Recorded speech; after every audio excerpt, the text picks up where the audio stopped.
귀로 듣는 육아서적, 이어폰만 꽂으면 육아가 행복해집니다. 조혜선 아나운서의 엄마의 책에 읽기. 육아빠가 나서면 아이가 다르다. 정신과 전문의 정우열 원장님과 함께하는 두 번째 에피소드 시작합니다.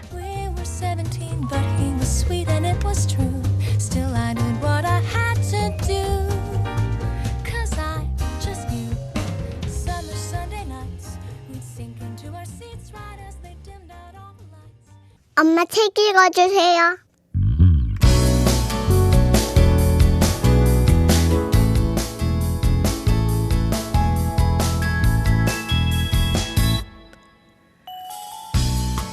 아이가 돌이 지나면서 떼쟁이로 탈바꿈하는 현상 때문에 당황하는 부모들이 적지 않다.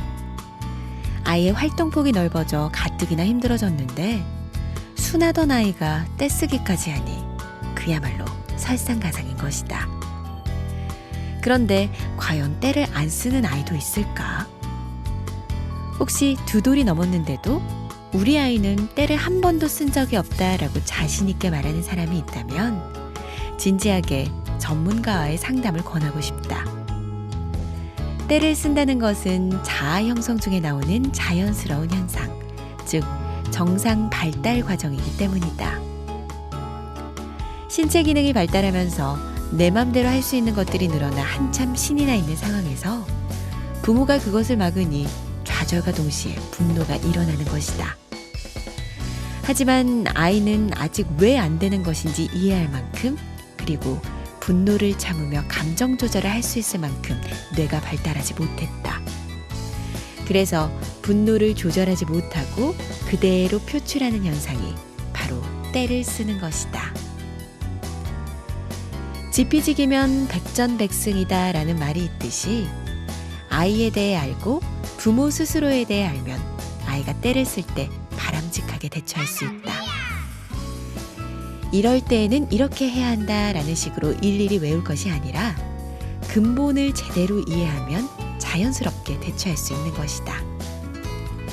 아이의 입장을 먼저 살펴보면 이 세상은 신기한 것들로 가득하기 때문에 무료함은 그만큼 더 견디기가 어렵다.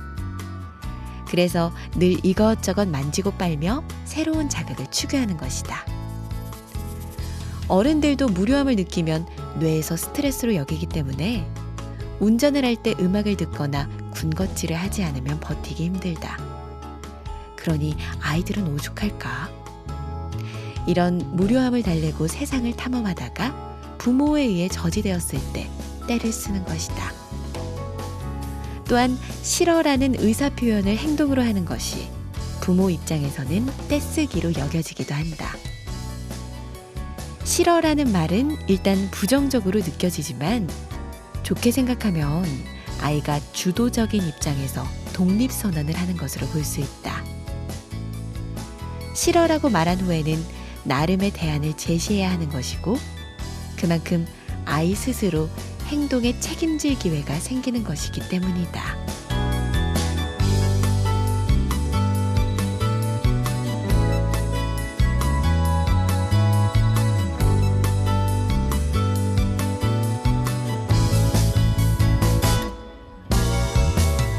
다음으로 부모의 입장을 살펴보자. 과연 부모는 떼쓰는 아이와의 기싸움에서 이겨야 할까 져야 할까? 이런 기싸움은 시작조차 하지 않는 것이 가장 바람직하다. 애초에 싸움이라는 것은 대등한 상대끼리 이루어지는 것이기 때문에 부모와 아이 사이에는 싸움 자체가 성립될 수 없다. 막연한 표현이지만 부모는 한 수 위에서 여유롭게 대처해야 한다. 그런데 부모가 아이와의 기싸움을 은연중에 즐기진 않는지 생각해 볼 필요가 있다. 어린 시절 형제나 친구와의 경쟁에서 패배자가 되었던 것을 아이와의 경쟁 구도에서 승리자가 되는 것으로 보상받고 싶은 마음이 한쪽 깊숙이 자리 잡고 있는 건 아닌지 살펴봐야 한다. 그러한 해결되지 않은 경쟁심은 결국 아이에 대한 과도한 요구로 이어지게 된다. 또한 나의 꿈을 이루지 못해 무의식적으로 아이를 통해 그 꿈을 이루려 할 때 아이마저 그 꿈을 이루지 못하게 되어 소위 2번 죽는다면 그 좌절감은 더 견디기 힘들 것이다. 그래서 부모는 늘 불안하고 이를 사전에 방지하기 위해 예민해지게 된다. 그 예민함은 떼쓰는 아이에 대한 미성숙한 대처로 이어지고 그것은 떼쓰기를 악화시키는 요인이 되어 결국 악순환이 이어지는 것이다.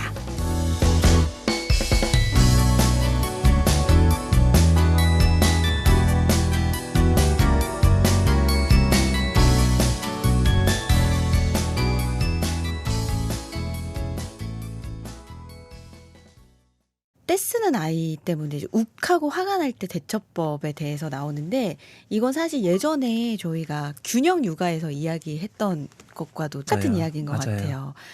가장 중요한 건 부모의 건강 상태다. 네. 네. 저는 이 솔루션이 되게 그 당시에 어머 이랬거든요. 놀라웠었어요. 한 그럴 수 번도 있죠. 생각해보지 못했던 네. 거라. 저도 만약에 제 직업이 정신과 의사가 아니었다면은 이 아이에 대한 분노나 화를 나의 의지나 또는 어떤 나의 부모됨으로만 많이 인식을 하고 자괴감에 빠지면서 악순환 됐었을 것 같아요. 네. 근데 또 상담과 진료를 통해서 계속 경험하는 거는 아, 사람이 진짜 동물이구나. 쉽게 말하면 신체적인 한계 안에서 심리적인 영향을 발휘할 수 있구나. 오. 그래서 보통 우울증이 심하거나 뭐 분노 조절이 안 되는 분들이 진료를 올 때 가장 먼저 확인하는 것이 지금 상태가 어떤지, 몸 상태. 그거를 좌지우지하는 게 되게 중요한 거 2가지는 요즘에 잘 자고 있는지, 수면, 그다음에 식사, 잘 먹고 있는지 이 2가지를 진짜 중요하게 체크하거든요. 와. 그거는 저의 개인적인 어떤 스타일이 아니라 모든 정신과 의사들이 그렇게 트레이닝 받고 그렇게 하고 있어요. 그 이유는 사람의 심리적 건강에 제일 중요한 거 2가지가 그거라서. 수면과 식사. 근데 이게 굳이 가르쳐주지 않아도 사실은 부모님도 다 알고 있습니다. 왜냐하면 내가 우리 아이를 키울 때 뭘 제일 중요시하는지 여기면은 먹이는 거, 재우는 거. 그러네요. 그게 신체적인 물론 성장을 위하기도 하지만 그게 고스란히 또 정서적인 안정하고도 관련이 돼요. 아이가 잘 못 자거나 잘 못 먹거나 이러면은 아이가 정서적으로 예민해지는 거 다 경험하잖아요. 맞아요. 부모도 똑같다는 거죠. 아. 그래서 나를 탓하고 자책하기 전에 이런 거 먼저 체크를 하고 그게 만약에 너무 좀 잘 안 돼 있다면은 그거 먼저 잘 교정하는 게 잠시 아이를 좀 뒷전에 두더라도 누구한테 좀 많이 맡기고 분담을 하더라도 나의 신체적인 패턴을 먼저 안정화시키는 게 결국에는 나의 심리적인 안정감으로 인해서 화를 덜 내고 아이를 바람직한 양육을 하는데 제일 중요한 거다. 이런 얘기를 드리는 겁니다. 네, 진짜 신생아 육아할 때는 여기도 나는데 막 도둑밥 드시고 그런 거. 그렇죠. 밥도 제대로 못 먹고 잠도 못 자잖아요. 그거를 다 경험하죠. 사실은 그때 많이 심리적으로 소위 망가져요. 그리고 그게 계속 갑니다. 아, 진짜 힘들었던 것 같아요. 네. 그런 거를 좀 회복할 수 있는 나만의 그런 게 필요하다는 거죠. 네, 몸 가장. 건강이 우선 첫째고 음. 그다음에 몸 건강 다음에는 그거 다 하는데도 내가 뭔가 화가 자꾸 나고 분노가 쌓이고 이런 경험을 또 많이 하게 되기도 해요. 네네. 신생아기를 거쳐서 이제 어린이집도 보내고 유치원도 보내고 초등학생이 되고 여러 가지 이제 아이를 어떤 기관에 맡길 수 있고 어떻게 보면은 몸에 여유가 생긴 것 같은데 내가 마음만 먹으면 잠도 잘 수 있고 밥도 여유롭게 먹을 수 있을 것 같은데 내가 그래도 감정적으로 뭔가 힘들다 이런 경험을 하시는 분들이 있거든요. 오. 그럴 때는 이제 몸은 몸대로 챙기는 거 다 해도 뭔가가 조절이 안 되는 느낌이 들 때는 이제 동물적인 접근을 지나서 사람다움의 접근을 하셔야 돼요. 그게 뭐냐면은 사람이 동물과 구분되는 가장 중요한 특징이 자기 정체성이거든요. 근데 엄마로 살다 보면은 나도 모르게 아이가 우선시 되기 때문에 내 삶이 없어지죠. 맞아요. 그냥 아주 소소한 나의 어떤 아주 소소한 낙이나 취미나 이런 것조차도 없이 항상 일거수일투족 아이에게 관심이 가 있고 내가 지금 뭘 느끼고 뭘 생각하고 뭘 하고 싶은지 뭘 먹고 싶은지 내 몸 맞아, 컨디션은 맞아. 어떤지조차도 인식하지 못하고 살아가게 되는 경우가 많아요. 네. 근데 그러다 보면은 사람이 자꾸 화가 나요. 그리고 자꾸 아이한테 그 나의 어떤 억울함을 자꾸 투영시키기도 하고 사실 아이는 그렇게 하라 그런 것도 아닌데. 아닌데. 네. 엄마가 그렇게 한 건데. 네. 그래서 결국에는 또 그게 아이한테 이렇게 돌아가게 되는 거를 저는 또 간접적으로 많이 봐요. 초등학교, 중학교, 고등학교 아이를 키우는 부모님을 보면서. 그때도 그렇게, 그땐 더 그렇겠구나. 더 그렇죠. 아. 그래서 역시 이제 길게 보다 보면은 네. 결국에는 나를 관리하는 게 중요하구나로 음. 항상 돌아가게 되는 것 같아요. 저는 그래서 사실 좀 일을 관두는 게 살짝 두려운 게 그런 마음도 있더라고요. 그쵸.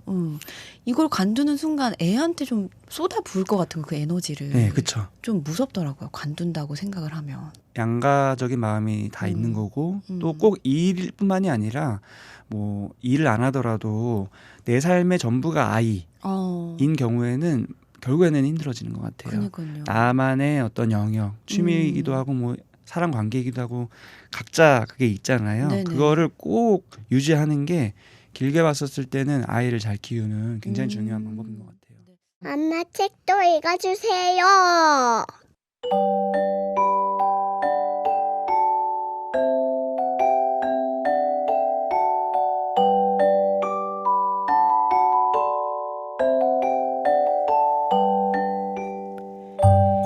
연년생이나 2살 터울인 경우 첫째 제접근기에 둘째가 태어나는 경우가 많다. 제접근기가 아니어도 동생이 태어나면 몇 개월간 퇴행 행동을 하고 심리적으로 불안정해지곤 하는데 첫째가 제접근기라면 각별히 더 신경을 써야 한다.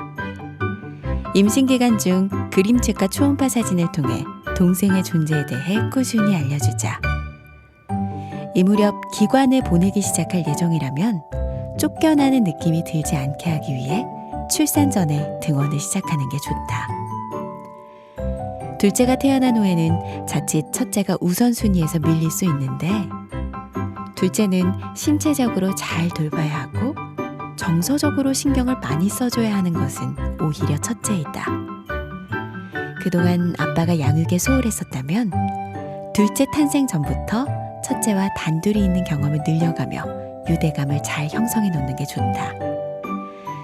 그리고 부모 중 최소 한 명이라도 전적으로 첫째에게 집중하는 시간을 매일 30분 이상 확보하자. 부모도 사람인지라 첫째 앞에서 동생을 예뻐하는 마음을 숨기기는 참 어렵다. 그럴 땐 아기인 동생을 보니 첫째가 아기였던 기억이 많이 난다면서 그때도 예뻤고 지금도 예쁘다고 첫째에 대한 사랑 표현으로 연결시켜보자.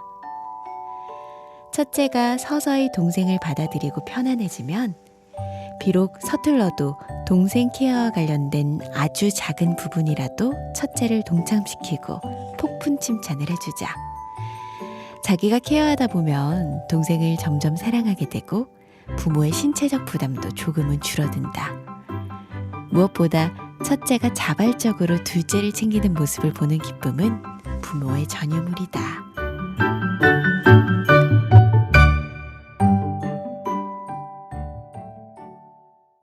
연년생 키우면서 힘들어하시는 분들이 진짜 많아요. 많죠. 저는 외동이기 때문에 사실 생각을 해도 상상이 안 되거든요. 한 아이를 재우면 또 재울 아이가 남아있고. 상상을 너무 해도 그 힘들 것 이상이죠. 연년생 너무 힘들 것 같아, 특히. 네, 저도 딱 18개월 차이인데 한참 아이가 이제 첫째가 껌딱지 낼 시기에 둘째가 태어난 거고 네. 또 퇴행하고 여러 가지로 힘들었는데 저도 그때 경험을 통해서 또 돌이켜 보면은 아 이게 부모라는 게 진짜 마음 관리가 중요하구나를 그때 깨달은 것 같아요. 어떻게 보면 첫째만 키울 때는 되게 이상적이고 아이만을 위해서 아까도 잠깐 말씀드렸지만 아이주도 맞아요. 이유식 이런 거를 굉장히 신경 쓰고 아이한테 모든 걸 좀 맞춰주는 그런 스타일이었지만 둘째를 같이 키우면서 한계에 부딪히면서 그럴 수 없구나를 알게 되면서 좀 힘을 뺐죠. 어쩔 수 없이 반강제적으로. 근데 그게 또 길게 보면은 육아의 내공이 그거 같고 둘 키우면서 다들 그렇게 좀 내려놓게 되는 것 같고 네. 셋 키우는 분들은 이제 더 셋째는 내려놓게 그냥 되니까 큰다던데요? 그러니까 그리고 그냥 크고 또 제일 잘 키워요. 아니 친구가 그러더라고요. 첫째에서 둘째 낳는 건 되게 큰 변화인데 둘을 낳은 사람은 꼭 셋을 낳아야 된다는 거예요. 예. 그냥 큰다는 거예요. 네. 오히려 더 쉽다 그러더라고요. 예, 그게 셋째이기 때문이라기보다는 그만큼 부모의 내공이 내려놓을 수 있는 내공이 커졌기 때문인 것 같아요. 오 마이 갓! 잠깐 아까 얘기했는데 그 육아하면서 가장 힘든 게 나를 희생한다는 생각인 것 같아요. 네, 엄마도 그렇고 아빠도 그렇고 이게 다 있는 것 같아요. 저도 항상 경험하고 있고 물론 힘듭니다. 힘들지만 힘든 만큼 또 돌이켜봤었을 때는 성장하게 되는 순간이 있는 것 같아요. 조금 전에 저희가 말씀 나눈 대로 네. 저는 둘 같이 키우면서 한계에 부딪혔던 게 그 당시엔 너무 힘들었지만 돌이켜보면은 좀 내려놓게 되는, 어떻게 보면 겸손일 수도 있고 내가 너무 교만했었을 수도 있고 내 한계를 알게 되는 게 결국에는 되게 중요한 성장의 계기가 됐던 것 같아요. 페이스 조절도 그때 알게 된 거고 제가 항상 강조드리는 균형 육아도 그때 더 깨닫게 된 것 같고 그러면서 아이한테만 올인하지 않고 나 자신의 마음 관리, 나의 영역을 좀 유지해야겠다라는 생각도 하게 된 거고 그게 또 정말 중요한 어떤 성장인 거고요. 이런 식으로 저 나름대로 그런 계기가 있었던 것 같고요. 네. 지금도 또 계속 성장하고 있는 것 같고요. 이제 또 초등학생 네. 키우면서 특히 또 아빠분들한테는 이게 또 특별한 의미인 것 같아요. 어떤 식으로? 왜냐하면은 보통은 이제 아빠분들이 지금까지 살아왔던 가정도 남성적으로 살아왔고 또 관계도 남성 중심이었고 직장에서도 아직까지도 조직 문화가 또 남성 중심적인 맞아요. 것도 많고 네. 한데 요즘에는 또 과도기여서 여성분들도 많고 여성이 상사인 경우도 많고 여성분과의 어떤 어울림이나 이런 것도 되게 중요한 시기이기도 하고 그런 사회가 변화되는 시기인데 남성적인 그런 접근, 논리적이고 이성적이고 남성적인 접근만으로 지금 일할 때는 한계가 부딪히는 경우들이 많이 있는 것 같아요. 요즘의 트렌드가 어떤 공감이나 네. 어떤 그런 감성이나 이런 부분이잖아요. 근데 이거는 사실은 여성분들이 더 뛰어나기도 하고 그 이유가 아이를 키우는 것과도 또 관련이 많이 되거든요. 보통 아빠분들이 저도 그랬지만 육아를 많이 하다 보면은 성향이 이제 여성적인 부분이 많이 탑재가 되는 것 같아요. 섬세하게 아이를 케어하다 보면 네. 내가 보지 못했던 아이의 미묘한 울음소리나 표정이나 말투나 이런 변화들에 조금씩 민감해지기 시작하고 네. 그게 나의 어떤 인간관계나 사회생활이나 직장관계에서 도움되는 부분이 있어요. 그만큼 섬세하게 파악할 수 있고 특히 여성분들과의 관계가 되게 좋아지기도 하고 공감대가 그럴 것 형성되기도 하고 같아요. 실제로 우리 정우혜 선생님은 이제 엄마들이랑 친하시잖아요. 주 양육자시니까. 예, 저도 그게 되게 중요한 변화가 됐고 원래 안 그랬어요? 원래 이 정도는 아니었죠. 저는 그래도 비교적 원래 성향이 아주 남성적이진 않았던 성향이긴 하지만 그래도 많이 더 어떤 여성적이고 섬세한 부분이 더 탑재된 부분이 분명히 있는데 네. 저는 그랬지만 완전히 남성적이었고 완전히 남자들만 주변에 있던 그런 이제 소위 상남자 마초적인 분들도 네. 아이를 키우다 보면 이런 반대되는 부분들이 이제 많이 탑재가 되는 것 같고요. 그게 굉장히 중요한 성장인 거죠.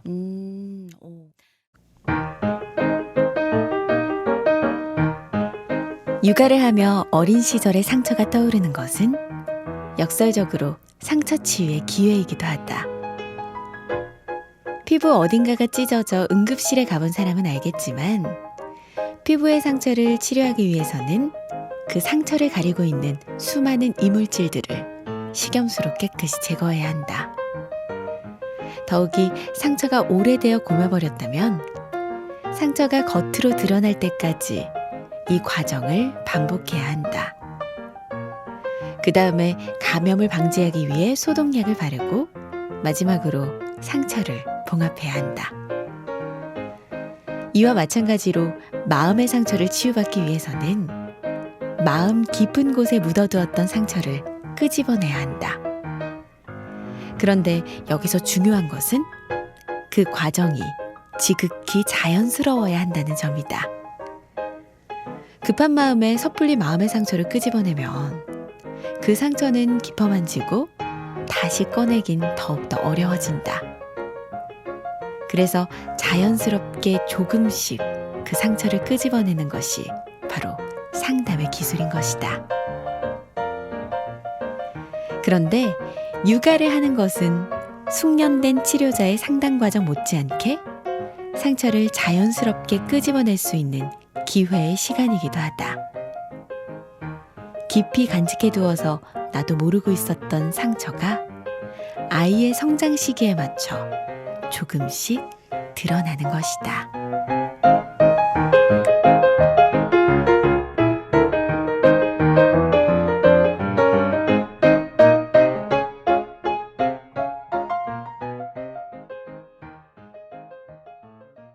보통 다 경험하실 텐데 아이를 키우다 보면은 내가 어렸을 때 부모님이 나를 어떻게 키웠는지가 순간순간 떠오르는 경험들이 많이 있죠. 네. 아이가 어렸을 때도 그렇고 크면 클수록. 어. 근데 내가 지금까지는 그게 상처이기도 하고 어떤 아쉬움이기도 하고 이런 감정들이었지만 자라면서 좀 억눌러 놓게 되잖아요. 네네. 왜냐하면 생각하기 피곤하고 힘드니까. 음. 근데 역시 이제 이것도 정신과 의사로 지내면서 많이 알게 되는 건데 네. 이렇게 억눌러 놓은 감정은 해결된 게 아니라서 아. 어떤 순간에 갑자기 올라와서 엉뚱하게 이제 터지는 경우들이 많더라고요. 그래서 결국에는 억눌러 놓지 않고 이거를 나도 모르게 이렇게 잠재의식 속에 있던 거를 조금씩 자꾸 들여다보고 다시 좀 기억하면서 다시 생각해보는 경험을 하는 게 굉장히 중요한 네. 그거를 자연스럽게 하게 되는 계기가 바로 육아의 과정인 것 같아요. 저도 이제 아이를 키우면서 부모님에 대한 다양한 감정들을 이제 다시 한번 정리하게 되는 경험을 하게 되기도 하고요. 물론 그 과정에 있다 보면은 되게 또 마음이 복잡해지기도 합니다. 그래서 막 갑자기 막 예전에 그런 어떤 억눌렸던 힘든 감정들이 나오기도 하고 우리 엄마는 왜 그랬을까? 그쵸. 막 그런 이런 거. 경험들이 약간 사춘기처럼 오기도 하는데 네. 그 과정이 있는 게 사실 나쁜 건 아니거든요. 아. 그런 식으로 정리가 돼야지 더 길게 봐서는 그전까지는 너무 부모님한테 의존적이었던 사람이거나 너무 부모님에 대해서 좋게만 봤던 사람이거나 이게 다 양면이 있어서 한쪽으로 쏠리는 건 또 좋지가 않은데 이런 식의 과정을 통해서 조금 더 균형 있게 부모님과 관계를 재정비할 수가 있고요. 네. 그렇게 돼야지 진정한 성인이 되는 것 같아요. 진정한 독립이 되는 거고. 근데 요즘에 네. 특히 이제 시대가 뭐 맞벌이도 많고 맞벌이가 아니어도 부모님의 도움 어떤 아이를 돌보는 도움이기도 하고 경제적인 도움이기도 하고 네네. 이런 거를 많이 받는 시대잖아요. 그렇죠. 그러다 보니까 부모님으로부터 진정한 심리적인 독립이 잘 안 되는 경우들을 저는 되게 많이 보는 것 같아요. 근데 그러면 그럴수록 이런 육아의 과정을 통해서 조금씩 부모님과도 재정비하고 심리적인 독립을 이루어 나가는 계기가 되는 것 같기도 하고 그렇게 되어야지 나 역시도 우리 아이를 독립적인 아이로 키울 수 있는 식으로 연결이 되는 것 같아요. 네. 엄마 책도 읽어주세요.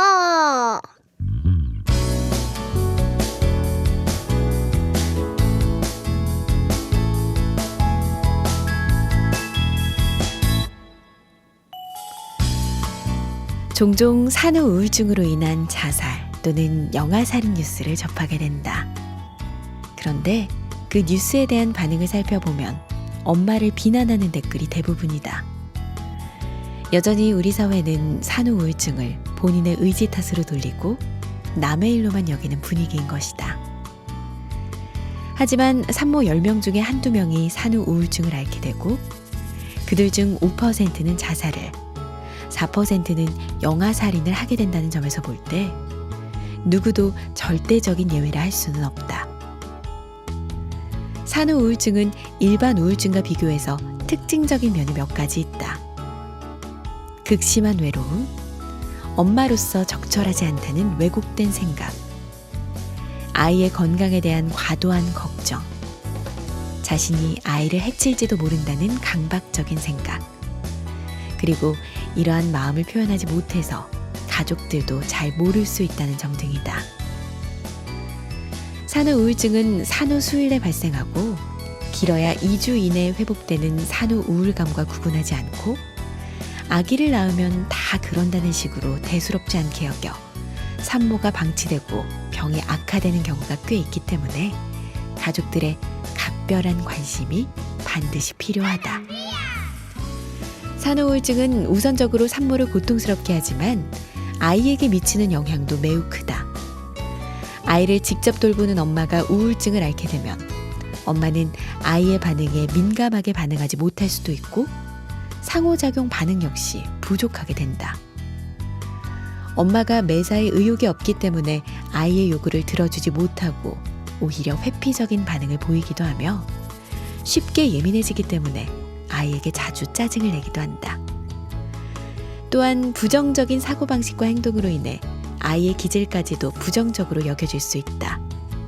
결국 산후 우울증은 양육자라는 역할 자체를 위협하여 아이의 문제로까지 이어지게 되는 것이다. 그래서 산후 우울증을 앓는 엄마가 키운 아이는 불안정한 애착 반응을 보이면 물론이고 정서적인 문제, 대인관계 문제, 언어, 지능, 학습 등 다양한 문제를 보인다. 뿐만 아니라 저성장과 잦은 설사 등 신체적인 문제까지 보인다는 연구도 있다. 이렇듯 산모뿐 아니라 아이에게도 심각한 영향을 미치는 산후 우울증. 어떻게 예방할 수 있을까? 남편의 지지와 양육 분담은 산후 우울증 예방 효과뿐 아니라 아내의 양육 스트레스를 줄여주는 효과도 있다. 양육 스트레스는 일상에서 일어나는 스트레스들과 밀접한 관련이 있다.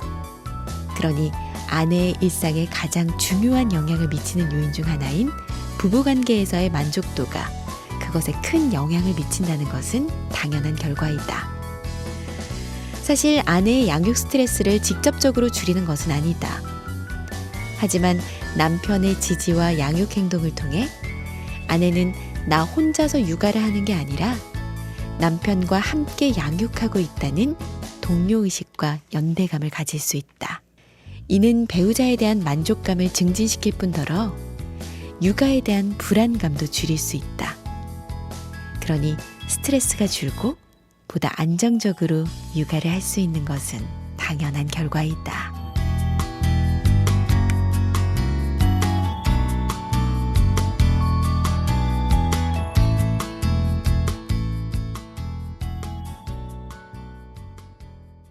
네, 저도 경험을 한 건데 그 전까지는 뭐 산후우울증은 100% 호르몬 네, 호르몬 때문에. 호르몬 때문이라고 생각을 했는데 저도 아이를 전담해서 보다 보니까 잘 못 자고 못 먹고 또 전담해서 아이만을 위한 삶을 살다 보니까 우울증 비슷한 경험을 하게 되더라고요. 네. 그러면서 그때 막 논문도 찾아보고 했더니 아빠들도 육아를 하면 할수록 육아 우울증에 걸릴 확률이 많고 또 세계적으로도 문화에 따라서 아빠가 육아 분담을 많이 하는 문화에는 아빠 육아 우울증도 많고 가부장적인 문화에는 그게 상대적으로 적고 네. 이런 것들이 있더라고요.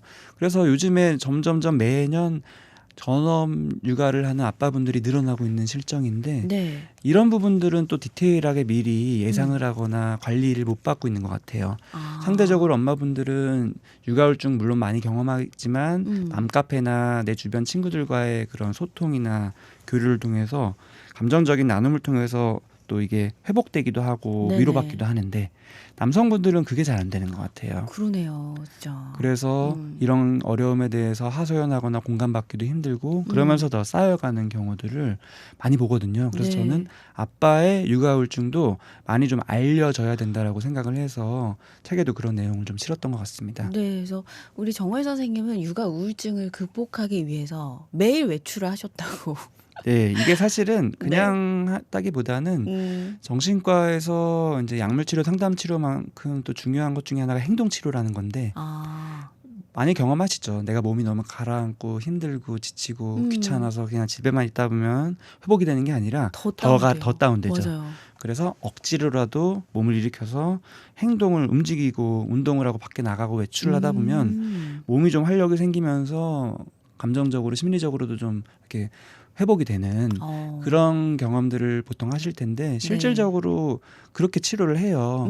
너무 우울증이 심해서 입원한 환자인 경우에도 억지로 일으켜서 정기적으로 운동을 시키거든요. 아, 그래서 저도 이제 그런 마음으로 매일 외출하기를 원칙을 세웠더니 또 회복이 잘 되더라 이런 경험이 있어서 네. 저는 엄마분들 특히 뭐 전업 육아하는 기간 있잖아요. 밖에 나가지도 않고 맞아요. 그런 기간에 정말 아이를 데리고 외출을 적극적으로 하라고 권유를 많이 해요. 특히 우리나라 문화가 아이가 어렸을 때는 집에만 있어야 되는 줄 아는 그런 데리고 문화죠. 나가면 막 이 아기를 데리고 나갔냐고. 아이 입장에서는 6개월 전까지는 오히려 더 면역도 좋고 아. 이래서 사실 뭐 외국 같은 경우에는 출생 1, 2주만 돼도 막 외출하고 이러는데 아, 그래요? 우리나라는 뭐 100일 전까지는 밖에 나가면 안 되는 줄 알고 막 이러죠.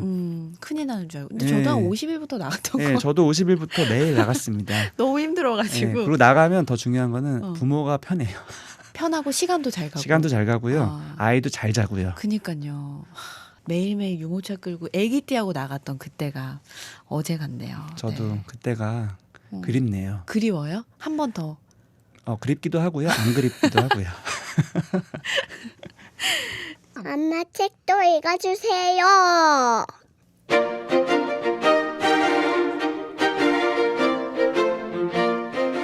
사회학습 이론을 주창한 심리학자 엘버트 밴두라는 바라는 결과를 얻기 위해 요구되는 행동을 자신이 성공적으로 수행할 수 있다고 믿는 신념을 자기 효능감이라고 했다. 자기 효능감이 높으면 성취 수준을 높일 수 있고 긍정적인 자아상도 가질 수 있다. 반대로 자기 효능감이 낮으면 자기의 단점만 계속 생각해서 주어진 과제가 실제보다 어렵다고 판단하게 되어 결국 그것을 해내지 못할 가능성이 커진다. 이런 자기 효능감을 자녀 양육에 적용시킨 개념이 있는데 바로 양육 능력에 대한 부모 스스로의 믿음을 양육 효능감이라고 한다. 좀 더 자세히 말하자면 부모 스스로가 가지는 자녀를 양육할 때 일어나는 각각의 상황에서 효율적으로 대처할 수 있는가에 대한 믿음을 말한다. 한마디로 말해 육아에 대한 자신감인 것이다. 양육 효능감이 높은 부모는 양육 스트레스를 받을 때에도 적절한 대처 행동을 시도할 수 있고 이를 잘 유지하곤 한다. 또한 아이에게 수용적이고 비체벌적인 양육 행동을 보이며 부모와 아이의 상호작용을 보다 긍정적인 방향으로 이끄는 경향이 있다. 그러므로 긍정적인 사고와 대처 능력으로 양육 중에 일어난 문제를 더 유능하게 다루고 아이의 요구에도 민감하게 대처할 수 있다. 반대로 양육 효능감이 낮은 부모는 아이에게 통제적이고 강압적이며 체벌적인 양육 행동을 보이며 이는 아이의 정상적인 발달에 지장을 준다. 간단히 말해 육아에 대한 자신감이 있으면 아이의 문제에 대해 보다 여유롭게 대처할 수 있고 그렇지 않으면 불안하기 때문에 강압적인 방법을 우선 선택하게 되는 것이다. 부모의 양육 효능감은 아이의 발달에 큰 영향을 미친다. 특히 아빠가 높은 양육 효능감을 가지게 되면 양육 행동을 많이 하게 되는데 아빠의 양육 효능감과 양육 행동 빈도를 높게 인식한 아이일수록 자기 능력에 대해 긍정적으로 인식하게 된다는 연구 결과가 있다. 아이 스스로가 자기 능력에 대해 가지는 믿음, 즉 자기 효능감이 높아지는 것이다. 자기 효능감에는 부모나 친척, 교사, 또래, 주변 성인 등의 사회적 지지가 영향을 주는데 그중 최초의 인간관계이며 가장 밀접하고도 지속적으로 접촉하는 부모의 지지가 가장 중요하다. 부모가 공감과 수용을 해주면서 적절히 통제해주면 아이는 또래에게 호의적이고 그룹 내에서 리더가 되며 친사회적인 행동을 한다. 또한 아빠의 양육 효능감과 양육 행동은 엄마의 양육 효능감에도 긍정적인 영향을 미친다. 엄마의 양육 효능감에 영향을 미치는 요인 중 다른 어떠한 사회적 지지보다 더 큰 영향을 주는 것이 바로 아빠의 육아 분담이기 때문이다. 자기 효능감이라는 개념이 있어요. 내가 어떤 일을 할 때 내가 이걸 잘할 수 있다라는 그런 자신감 같은 건죠. 근데 그게 육아에 적용되는 게 이제 양육 효능감인데 네. 쉽게 말하면은 내가 육아를 얼마나 잘할 수 있냐 이런 믿음. 근데 이게 되게 중요한 것 같아요. 보통 이 양육 효능감이 떨어지면 네. 되게 불안해지기 때문에 아이의 일거수일투족에 되게 예민해지기 때문에 마음도 편하지가 않아서 있는 그대로 아이를 객관적으로 보지 못하고 더 부정적으로 자꾸 봐요. 그래서 예를 들어서 아이가 뭐 3, 4살쯤에 때를 많이 쓰는 이 시기가 찾아오면 선배 엄마한테 물어보기도 하고 책을 보면은 정상 발달이라고 해서 아 그렇구나로 보이지가 않고 있는 그대로 안 보이고 이게 너무 그래도 지나친 것 같고 이런 식으로 객관적으로 안 보여요. 그래서 양육 효능감을 가져야지 객관적으로 보이고 그렇기 때문에 아이를 쓸데없이 많이 과잉 통제하지도 않고 과잉 훈육하지도 않고 수용도 많이 할 수 있고 이런 식으로 이제 아이를 키우는 게 정상 발달이고 너무 지나치게 통제하다 보면은 아이가 말을 안 들으니까 그다음부터 막 체벌도 하고 이런 식으로 악순환되기 때문에 네. 양육 효능감을 잘 이제 지니는 게 되게 중요하다인 건데 이 어떻게 그러면 자신감을 가질 거냐 이거 역시 아까 항상 강조드리는 거랑 이어져요. 내가 몸과 마음이 건강해야지 자신감이 생깁니다. 내가 잠 못 자고 피곤하면은 생각이 부정적으로 자꾸 흘러가서 나 자신에 대한 평가도 자꾸 부정적으로 돼서 나는 부족하고 아이를 잘 못 키울 것 같고 이런 식으로 자꾸 위축되는 거거든요. 그래서 내 몸 건강 먼저 잘 관리하는 거. 네. 그 선생님 유튜브에서 봤나 어디 인스타그램에서 봤나 기억이 안 나는데 잠을 굉장히 중요시 하시더라고요. 네, 맞아요. 이게 근데 아이들 뭐 성적이나 이런 것도 물론 관계가 있지만 네. 어른들 건강에도 모든 이제 정신 건강에도 기본이 되는 건 것 같아요. 얘기를 해보니까. 예, 진짜 중요해요. 딱 하나를 꼽자면 잠, 아, 두 개를 꼽자면 잠과 식사. 그렇구나. 예.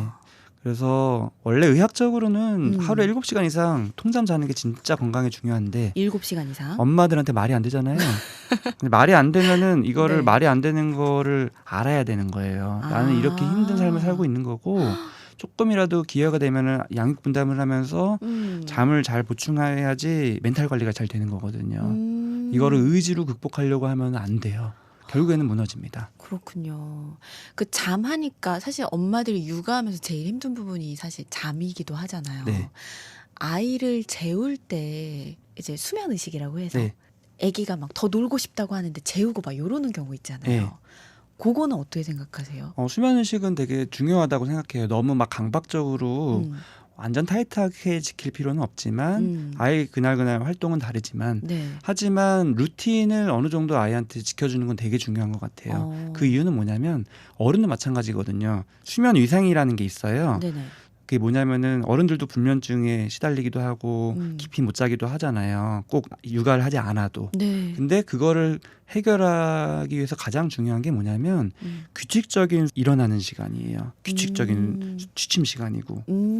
그래야지 잠의 질이 좋아지는 거고. 아. 그래야지 낮에 활동도 잘하는 건데 오. 아이도 마찬가지거든요. 그래서 아이한테 이런 어느 정도의 루틴, 일상의 모든 루틴을 정해주는 것까지는 안 하더라도 네. 딴 건 못해도 잠에 있어서는 루틴을 정해주는 게 아이의 신체적인 심리적인 건강에 있어서 되게 중요하고요. 저도 그래서 다른 부분들은 많이 이제 허용하고 좀 유도리 있게 하는 편이지만 네. 잠만큼은 오. 루틴을 지키려고 노력을 많이 하는 편입니다. 아 그래요. 예. 초등학생 됐잖아요. 보통 몇 시에 자요? 지금 아이들? 저희 아이들 10시 전에 다 자요.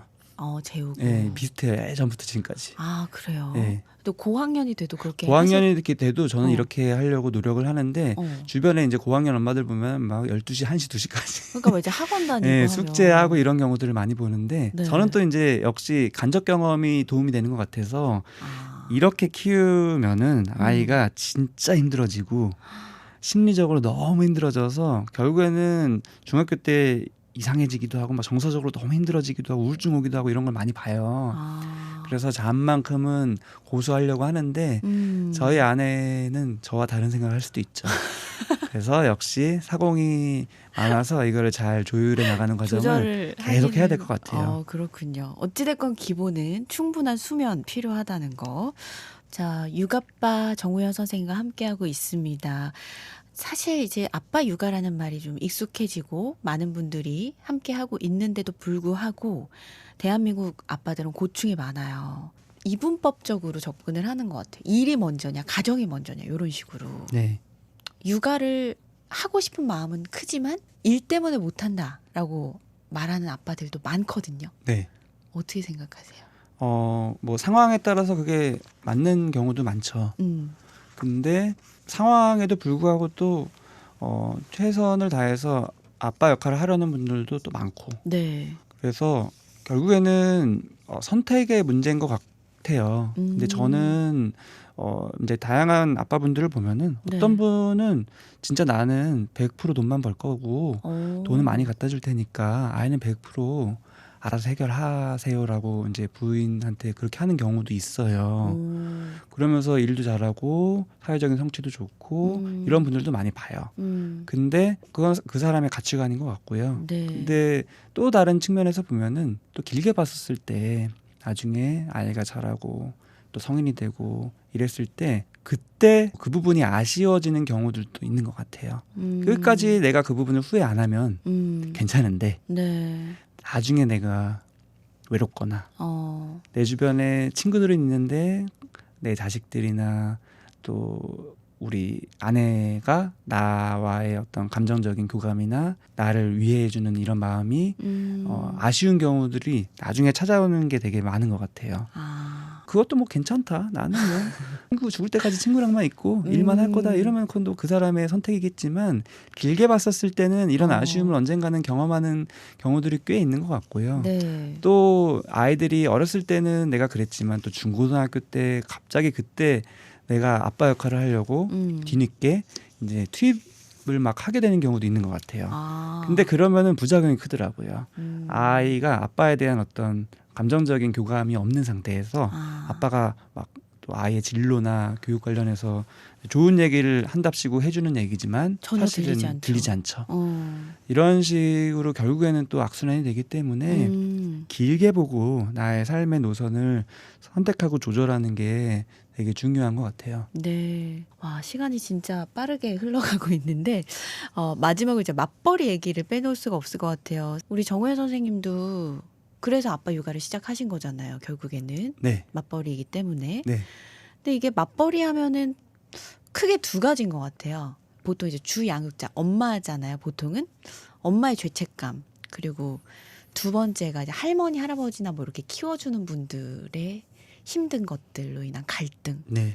이런 건 좀 어떻게 해소할 수 있을까요? 되게 어려운 부분이죠. 근데 제가 늘 강조드리는 균형 육아처럼 네.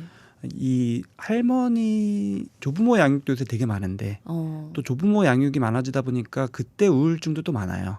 조부모님들 예, 우울증. 예, 왜냐하면 신체적으로도 또 힘들고 맞아요. 그렇기 때문에 음. 또 이제 폐경 갱년기 이런 거랑 갱년기. 또 관련되기도 하고 그래서 균형이 필요한 것 같아요. 내가 부모님한테 아이를 맡길 필요도 분명히 있고 네. 내 어떤 맞벌이라는 상황 때문이기도 하고 또 맞벌이가 아니어도 나의 어떤 심리적인 안정을 위해서기도 하고 회복을 위해서기도 하고 하지만 또 부모님 측에서도 이게 아이를 정기적으로 보다 보면 부모님의 심리적 건강이 또 중요하기 때문에 그걸 또 챙겨줘야 되는 것 같아요. 그래서 여러 가지 따질 게 있죠. 제일 중요한 게 역시 뭐니 해도 머니인 것 같아요.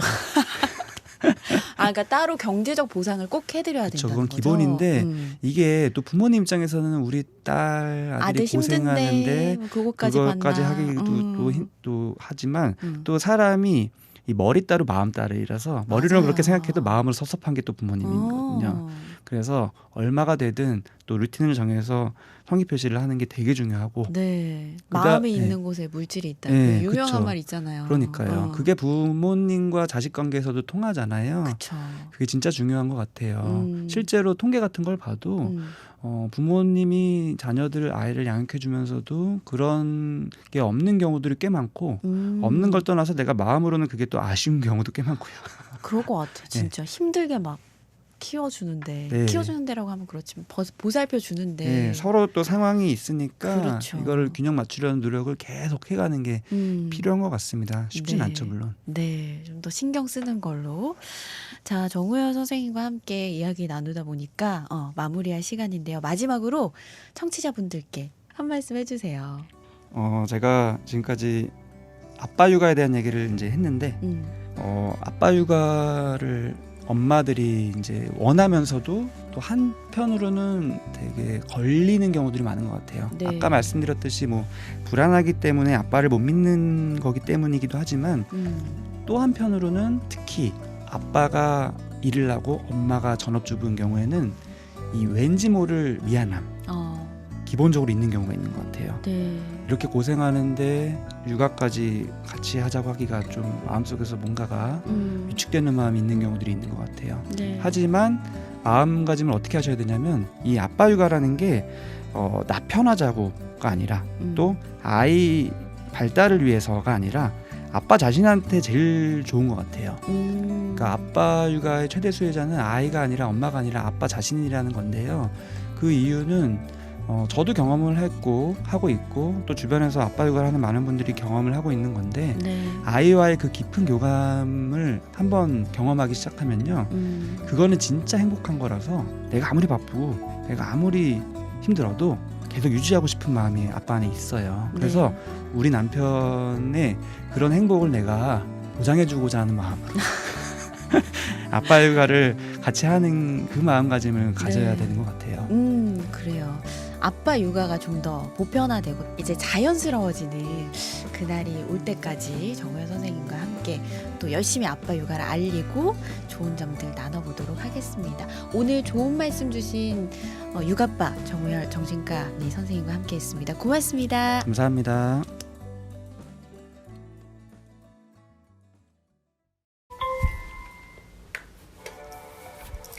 이제 노래 불러주세요. Sing a song, baby.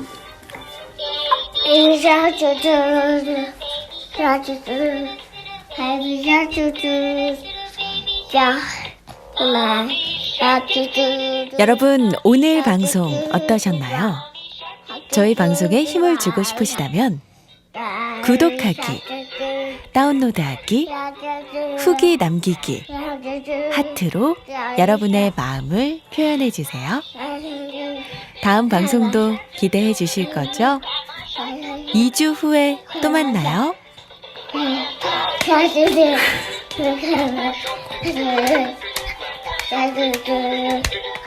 자,